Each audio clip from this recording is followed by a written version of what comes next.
आज की इस महत्वपूर्ण प्रेस वार्ता के अंदर आम आदमी पार्टी की ओर से राजस्थान के अंदर एक मैनिफेस्टो जारी किया गया अरविंद केजरीवाल जी और भगवंत मान जी द्वारा जयपुर से। तो हमारे मैनिफेस्टो के अंदर हमारी एक परंपरा अलग है, उसमें हम गारंटी देते हैं, घोषणाएं नहीं करते। और अरविंद केजरीवाल जी ने दिल्ली और पंजाब में गारंटियां दी थी, वो सारी गारंटियां पूरी की। और इसी परंपरा को आगे बढ़ाते हुए माननीय केजरीवाल जी ने राजस्थान के अंदर 7 गारंटियां राजस्थान की जनता को दी है। अगर राजस्थान की जनता आम आदमी पार्टी की सरकार बनाती है, आम आदमी पार्टी को समर्थन देती है, आशीर्वाद देती है और एक मौका केजरीवाल को देती है, तो 7 गारंटियां केजरीवाल जी आम आदमी पार्टी की ओर से राजस्थान की जनता को दे रहे हैं। उसमें सबसे पहली गारंटी है जो बहुत महत्वपूर्ण है, राजस्थान की जनता को घरेलू बिजली पर 300 यूनिट तक बिजली मुफ्त दी जाएगी। पुराने जितने भी बकाया बिल है वो सारे बिल माफ किए जाएंगे और बिजली 24 घंटे दी जाएगी। ऐसा नहीं कि बिजली फ्री कर दिए उसके बाद में हाथ खड़े कर दिए कि हमारे पास कोयले नहीं है, ऐसा नहीं होगा।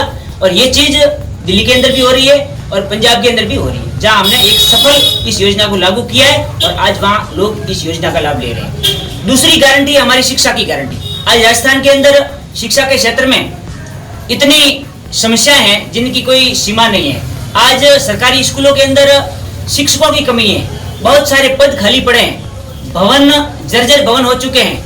तो ये सारी अव्यवस्था है। इस अव्यवस्था से गरीब सामान्य छोटी रेहड़ी वाला, दुकानदार, किसान, मजदूर, दिहाड़ी मजदूर, ये सारे लोग अपने बच्चों को अच्छी शिक्षा नहीं दिला पा रहे हैं। इसलिए राजस्थान की जनता को शिक्षा की गारंटी देते हुए समस्त सरकारी स्कूलों का नवीनीकरण किया जाएगा और शिक्षकों के जितने भी पद खाली पड़े वो सारे पद भरे जाएंगे। तीसरी हमारी गारंटी रहेगी स्वास्थ्य के लिए। स्वास्थ्य मोस्ट इम्पोर्टेंट होता है, जब स्वस्थ शरीर है तो जीवन सुखी है। स्वास्थ्य के लिए आज देखो तो राजस्थान के अंदर एक भी गांव के अंदर ऐसा हॉस्पिटल नहीं है, सरकारी अस्पताल, जहां पर निःशुल्क सारे के सारे ट्रीटमेंट हो और उसके साथ साथ दवाइयां फ्री हो, जांच हो, सोनोग्राफी हो। ऐसी सुविधाएं किसी भी गांव में नहीं, गांव तो दूर की बात है, लेकिन जो ये ब्लॉक स्तर है, ब्लॉक स्तर पर भी जो सरकारी अस्पताल है वहां पर भी सुविधाएं चरमराई हुई है।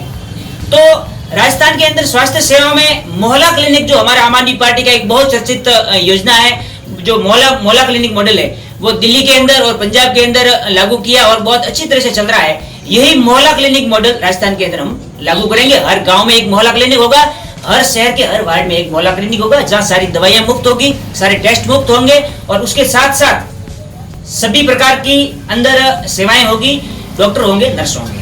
चौथी हमारी गारंटी रहेगी, जो आज तक इन पार्टियों ने सैनिकों का हक था, उनके परिवार का हक था, वो दिया नहीं। शहीदों को गारंटी, शहीदों को गारंटी। हमारी देश की सीमाओं पर जो तैनात हैं सैनिक, वो हमारी रक्षा करते हैं रात दिन, उनकी वजह से हम यहाँ चैन से सो पा रहे हैं। तो उनके सीमा पर या पुलिस कर्मचारी है, उनके ड्यूटी के दौरान अगर शहीद वो हो जाते हैं तो उनके परिवार को 1 करोड़ की राशि उनके 12वें से पहले आम आदमी पार्टी की ओर से दी जाएगी। ये हमारी चौथी गारंटी रहेगी और ये गारंटियां हमने पहले दिल्ली और पंजाब में लागू की है, वही गारंटियां केजरीवाल जी राजस्थान के अंदर लागू करेंगे। 5वीं जो हमारी गारंटी है वो है महिला सम्मान राशि की गारंटी।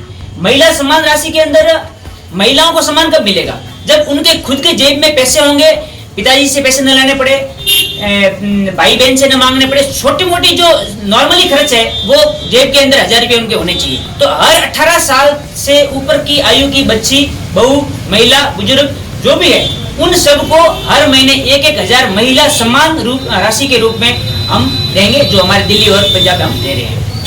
छठी हमारी जो गारंटी होगी वो होगी रोजगार गारंटी। आज रोजगार के अंदर राजस्थान को देखा जाए तो रोजगार के अंदर राजस्थान के युवा पढ़े लिखे बहुत पढ़ लेते हैं लेकिन रोजगार नहीं है। आज 20 लाख से ज्यादा रजिस्टर्ड बेरोजगार राजस्थान के अंदर है और अनरजिस्टर्ड की अगर बात करें तो 50 लाख के आसपास ये आंकड़ा है, जो बेरोजगारी का बहुत बड़ा आंकड़ा है। तो ये सरकार है रोजगार देने में फैल रही है। आम आदमी पार्टी, अगर राजस्थान के अंदर आम आदमी पार्टी की सरकार बनती है तो सबसे पहले इस पर काम किया जाएगा और सभी युवाओं को रोजगार दिया जाएगा। 7वीं जो गारंटी है वो गारंटी और अंतिम ये गारंटी है कि राजस्थान भ्रष्टाचार की जो बहुत बड़ा जाल है उसके अंदर फंस चुका है। आज 5.5 लाख करोड़ का कर्ज है राजस्थान पर। और क्यों है? जब हम सब टैक्स भरते हैं तो 5.5 लाख करोड़ का कर्ज क्यों हो रहा है? और न केवल कांग्रेस सरकार में कर्ज हो रहा है, कर्ज भाजपा की सरकार ने भी लिया, उससे बढ़ाकर वापस कांग्रेस ने लिया, वापस भाजपा आई तो उसने भी कर्ज बढ़ाया, अब कांग्रेस है तो उन्होंने बढ़ाया। लगातार ये कर्जा बढ़ता जा रहा है जबकि विकास जीरो है। तो इसके खिलाफ हम भ्रष्टाचार मुक्त राजस्थान की गारंटी देते हैं, ये 7वीं गारंटी है। और उसमें अरविंद केजरीवाल जी ने खुला कहा है कि जिस तरह से दिल्ली के अंदर एक कॉमन नंबर जारी किया गया, जिस तरह से पंजाब के अंदर एक कॉमन नंबर जारी किया, उस नंबर पर कोई भी आम व्यक्ति व्हाट्सएप कर सकता है, मोबाइल से फोन कर सकता है, एक शिकायत करेगा भाई इस दफ्तर के अंदर मेरे से 100 रुपए मांगे गए हैं, तुरंत उस पर एक अलग कमेटी बनी हुई है, उसकी एक्शन होगी और उस पर शिकंजा कसा जाएगा। अब तक पंजाब के अंदर 350 से ऊपर अफसर जेल में जा चुके हैं और इस पर पूरा शिकंजा कसा जाएगा। ये हमारी 7 गारंटियां राजस्थान की जनता को रहेगी। और अगली जो रूपरेखा है वो मैं 2 मिनट में बता देता हूँ। ये जिला स्तरीय हमारी प्रेस कॉन्फ्रेंस हो चुकी है, अब सभी विधानसभा स्तरों पर हो रही है, जो आज रानीवाड़ा विधानसभा में हो रही है। अब हम आगे के स्टेप में हमारे संगठन के जितने भी कार्यकर्ता है, संगठन हमारा 80% पूरा हो चुका है, गांवों तक हमारा संगठन पहुंच चुका है। हम साइलेंटली संगठन बनाते हैं, शोर शराबा नहीं करते। तो हमारा संगठन के सारे कार्यकर्ता, पदाधिकारी और हमारे आम समर्थक सारे लोग घर घर गारंटी कार्ड बांटेंगे। 2 दिन बाद दिल्ली से गारंटी कार्ड आएंगे और घर घर तक ये सारी गारंटियां लोगों के पास में पहुंचेगी। बस आप सभी का आपने महिला और भी कोई सवाल है आप पूछ सकते हैं। आपने निःशुल्क स्वास्थ्य जांच और दवा की बात की। मुख्यमंत्री गहलोत ने तो यहाँ राजस्थान के अंदर निःशुल्क दवा और जांच पहले से कर रखी है। आपकी बात सही है। राइट टू हेल्थ नामक एक बिल आया था इनका, राइट टू हेल्थ, लेकिन उसमें समस्या क्या होगी, आप उसकी जांच कीजिए। सरकारी अस्पताल है गाँव के, उसके अंदर लिए हुए भी नहीं, बहुत कम अस्पताल लिए हुए। अब व्यक्ति रानीवाड़ा के अंदर गाँव का कोई व्यक्ति अगर बीमार पड़ा है तो वो जोधपुर जाके दवाई कब करवाएगा। वो इनकी योजनाएं सिर्फ लिफाफों में और सिर्फ कागजों में और ये होर्डिंग्स में रह गई है। जनता को कोई सुविधा नहीं। अगर इतनी सुविधा जनता को मिलती होती तो आज हर रोज निजी अस्पतालों की लूट मच रही है, हर रोज नए निजी अस्पताल खुल रहे हैं और निजी अस्पताल वाले लोगों को लूट रहे हैं। तो लोग वहां लुटवाना क्यों जा रहे हैं? क्योंकि सरकारी में सुविधा नहीं है, सरकारी अस्पताल में सुविधा नहीं है, इसलिए लोग वहां पर लुटवाने के लिए जा रहे हैं। और हम ये सुविधाएं करके रहेंगे जो हमने दिल्ली और पंजाब में करके दिखाया। पार्लियामेंट में जो महिला विधेयक पारित करने का ये जो चल रहा है 2 दिन से मामला, इसमें आपके आप पार्टी ने कहा है कि ये तो महिलाओं को बेवकूफ बनाने का काम है, क्या बोलते हैं आप? अब ये बड़े स्तर के राष्ट्रीय नेताओं का जो आपसी बातचीत है और वही इस पर जवाब दे। मैं इसके बारे में ज्यादा कुछ नहीं कहना चाहूंगा। मैं मैनिफेस्टो के बारे में और यहाँ की जो नॉर्मली जो किसी प्रकार की जो बातें हैं उसके बारे में कर सकता हूँ। रानीवाड़ा को सांचौर जिले से अलग करने का जो भी धरना चल रहा है उसमें आप भी काफी शरीक हुए हैं। तो अभी आप कल गए थे जयपुर, क्या किया आपने? कल परसों हम पहली बात तो ये कह देता हूँ, मैं district president of Jalore district हूँ, लेकिन रानीवाड़ा का बतौर नागरिक होने के कारण इस धरने का मैं संपूर्ण समर्थन अब तक मैंने किया और आगे भी करता रहूंगा। क्योंकि हम चाहते हैं कि हमारा परिवार है, हमारे रिश्तेदार हैं, वो सब रानीवाड़ा में रहते हैं और ये लोग इन पूरे रानीवाड़ा विधानसभा के लोगों की भावना है कि हम सांचौर के साथ नहीं जुड़ते रहते और आमजन की जो भावनाएं होती है उसके साथ में हम खड़े रहते हैं। जब हम यहाँ का प्रतिनिधिमंडल वहाँ गए जयपुर, सीएमओ गए तो वहाँ पर रेवेन्यू मिनिस्टर से हमारी बात हुई और सीएमओ के जो पर्सनल हैं राका साहब उनसे बात हुई तो उसमें आश्वासन मिला है कि ये थोड़ा बहुत चेंज हो जाएगा। थोड़ा बहुत नहीं, उन्होंने थोड़ा बहुत कहा है तो इसका मतलब हमने यहाँ से अंगुली पकड़ी है तो या पंसा भी पकड़ लेंगे, लेकिन पूरा का पूरा चेंज करवा के रहेंगे कि हमारी मांग मजबूत है और हम मजबूती से विधानसभा चुनाव 5 सीटों पर लड़ेंगे। विधानसभा चुनाव की बात आपकी सही है, 5 सीटों पर नहीं, हम समस्त 200 विधानसभा सीटों पर चुनाव लड़ रहे हैं समस्त पूरे राजस्थान में और जालोर जिले की 500 विधानसभा सीटों पर चुनाव लड़ेंगे और दमखम के साथ में लड़ेंगे। आपने जो अभी गारंटी लॉन्च की है, आपने बात की, ये प्रदेश लेवल की, रानीवाड़ा को लेकर आपका क्या विजन रहेगा?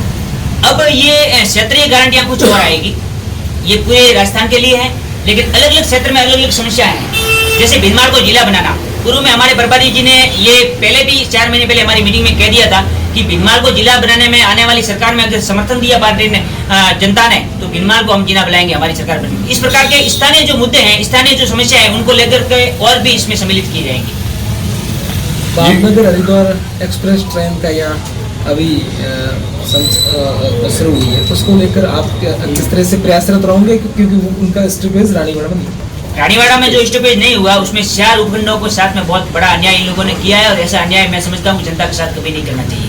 जब रानीवाड़ा उपखंड, शीतलवाड़ा उपखंड, सांसौर उपखंड और जसवंतपुरा उपखंड और आधा रेवदर आप मान लो, ये सारे लोग रानीवाड़ा ये सेंटर में पड़ता है, यहाँ से ट्रेन में चढ़ते हैं, यहाँ से इनको ट्रेन का लाभ मिलता है। यही इन्होंने ट्रेन का स्टॉपेज नहीं दिया, एक बहुत बड़ी गलती की है, जनता की भावना के साथ में नहीं, जनता के साथ में नुकसान किया इन्होंने। तो इस पर हम एक बड़ी तैयारी के साथ में आम आदमी पार्टी की ओर से जनता के लिए मुद्दा उठाएंगे और इसको यहाँ पर स्टॉप दिलवा कर रहेंगे। रानीवाड़ा में रेलवे स्टेशन भी है और बस स्टैंड भी है और रानीवाड़ा में नगर पालिका भी वर्तमान में बनी हुई है, वहाँ पर रैन बसेरा नहीं रुकने के लिए आम जनता के लिए इसमें आप क्या कहना चाहते हो? इसमें तो यही रैन बसेरा होना चाहिए, बहुत जरूरी है, क्योंकि रैन बसेरा देखो कोई देर रात हो जाती है या किसी प्रकार की, बहुत सारे लोग ऐसे भी हैं उनके घर भी नहीं है, बहुत सारे दिन कुछ दिहाड़ी मजदूरी करते हैं, घर की व्यवस्था नहीं है या लेट चाट होता है। रैन बसेरा तो बहुत जरूरी है, ये यहाँ की एक बहुत बड़ी असुविधा है, लेकिन इसको लेकर भी हम आवाज उठाएंगे और निर्देशित करेंगे नगर पालिका को कि भाई ये रैन बसेरे शुरू करवाई जाए। ये रानीवाड़ा की भाजपा और कांग्रेस के नेताओं के बारे में बताएंगे कि ये जागरूकता जो है समस्याओं को लेकर जागरूक क्यों नहीं है? जागरूक नेता नहीं है या जनता? नेता भाजपा कांग्रेस नहीं, की नेता बहुत जागरूक है। यहाँ समस्या ये है, जहाँ तक मैं पिछले 6 महीने से यहाँ के गाँव में घूम रहा हूँ, आम जन से फेस टू फेस मिल रहा हूँ और यहाँ की सारी मैंने राजनीति के वो टटोली है, तो मुझे उसमें एक निचोड़ निकाल कर ये बात सामने आई कि यहाँ सिर्फ और सिर्फ लोग आते हैं बाहर से और राजनीति करते हैं, अपना खुद का जो काम है वो कर लेते हैं और जनता को जातियों में, समाजों में, ऊंच नीच में, बड़े घराने, छोटे घराने, गरीब अमीर, बड़ा भाई छोटा भाई, इस प्रकार के जंजालों के अंदर इनको लड़वा देते हैं और उसके बाद में ये लोग वोट लेकर के विधानसभा लोकसभा चले जाते हैं और यहाँ का जो विकास कार्य है वो जस का तस ही रह जाता है, लोग आलोचना झगड़ते रहते हैं। ये मैंने देखा अब तक। आप पार्टी की तरफ से आप भावी कैंडिडेट होगा ये स्थानीय होगा या बाहरी आप यहाँ तो? नहीं, हमारा हर विधानसभा के अंदर जो कैंडिडेट होगा वो विधानसभा क्षेत्र के गाँव का ही होगा, न कि यहाँ से आप कह सकते हैं, मैं नाम तो नहीं बताऊंगा, आप कह सकते हैं यहाँ से सिरी वाला आके यहाँ चुनाव लड़ जाएगा या फिर पाली वाला आके, ऐसा नहीं होगा। रानीवाड़ा विधानसभा का व्यक्ति रानीवाड़ा विधानसभा क्षेत्र के गांव का व्यक्ति रानीवाड़ा में चुनाव लड़ेगा, सांसद विधानसभा के गांव का व्यक्ति सांसद में चुनाव लड़ेगा, भीलमाल वाला ही चुनाव लड़ेगा। धन्यवाद।